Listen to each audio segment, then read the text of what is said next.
Storm Kajiki warning August 24, 2025 16:15:29 warning. Low-lying areas, riverbanks, and hillside slopes beware of flash floods, runoff from highland areas, riverbank overflow, and landslides.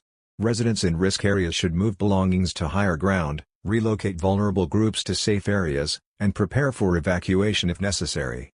Storm Kajiki is expected to make landfall in northern Vietnam on August 25 to 26, 2025, and will gradually weaken.